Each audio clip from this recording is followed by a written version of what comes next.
Hello students of 9th standard. Today I am going to continue with the 8th chapter exercise. इसमें हम लोग आज question number 1, question number 2 and question number 3 करेंगे. Right. Question number 1 में complete the statement using the proper option from those given below. Yeast reproduce asexual by dash method. इस तीनों का answer देखना है. The answer will be yeast reproduce asexual by budding method. कौन से method से? Budding method से. Toxin of fungal origin are called mycotoxins. Leguminous plants can produce more proteins due to rhizobium. तो पहले का आंसर बडिंग, सेकंड का answer mycotoxins and third का answer rhizobium. Okay. Next will be question number 2. Write the name of microbes found in the following food materials. नीचे materials में कौन कौन से माइक्रोब्स मिलते हैं वो देखना है. The answer will yogurt, lactobacillus, bread, Saccharomyces, root nodules of leguminous plant, Rhizobium, idli, Lactobacillus, dosa, Lactobacillus, spoiled potato curry, Clostridium. Again repeating: yogurt, Lactobacillus, bread, Saccharomyces, root nodules of leguminous plant, Rhizobium, idli, Lactobacillus, dosa, Lactobacillus, spoiled potato curry, Clostridium. Next question will be: identify the odd word out and say whether why it is odd one. The answer will be तो pneumonia, diphtheria, chickenpox, cholera. The odd man out is chickenpox. Chickenpox is odd out because rest of the three diseases are bacterial disease, whereas chickenpox is viral disease. Again repeating, chickenpox is odd one out because rest of the three diseases are bacterial disease, whereas chickenpox is viral disease. Next question: Lactobacillus, Rhizobia, yeast, Clostridia. The answer will be Rhizobia is odd out because it is bacteria whereas found in association with plants. All others are bacteria associated with human food product. Okay. Rhizobia is odd man out because it is bacteria which is found in association with plants. Plants के अंदर मिलता है. All other bacteria is associated with human food product. Okay. Next, root, rot, roost, rust, rubella, mosaic. The answer will be rubella. Rubella is odd one out because it is human disease. The rest of the three are plant disease. Rubella is the odd one out because it is human disease. Rest of the three plant disease. Okay, students. Next will be तो पहले वाले का odd man out है chicken pox, right?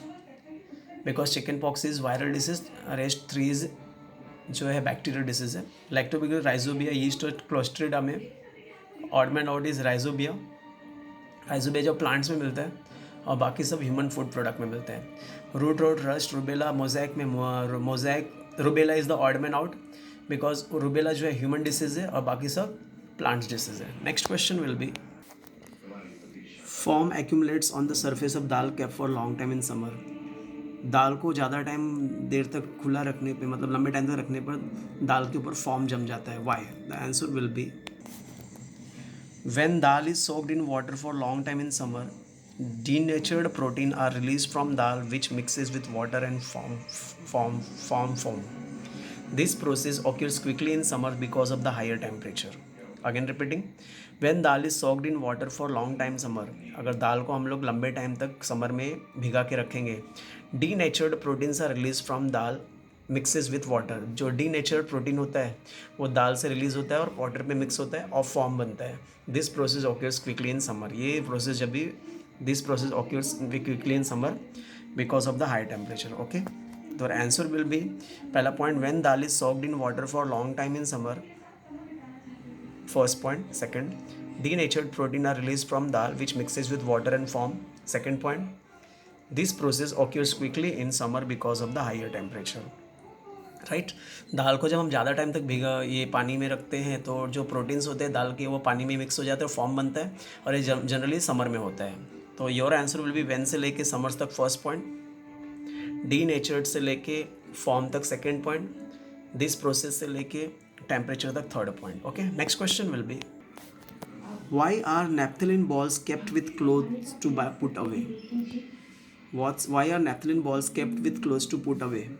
Naphthalene ball क्यों रखते हैं clothes पे? The answer will be naphthalene balls sublime slowly. वो धीरे धीरे मिक्स होते हैं. When they are placed in clothes they sublime without leaving any residue and their role is to ward of any kind of insects which could damage the clothes. Okay. Naphthalene ball क्या होता है, धीरे धीरे release हो जाता है, गायब हो जाता है और उसकी वजह से कपड़े पे कोई दाग नहीं लगता है लेकिन उससे इंसेक्ट्स भाग जाते हैं, मर जाते हैं। तो naphthalene balls sublime slowly when they are placed in cloths, जब भी वो क्लॉथ्स में रखते हैं, they sublime without leaving any residue and their role is ward off any kind of insects which could damage the cloths. The answer will be point wise. Naphthalene balls से slowly first point, when से लेके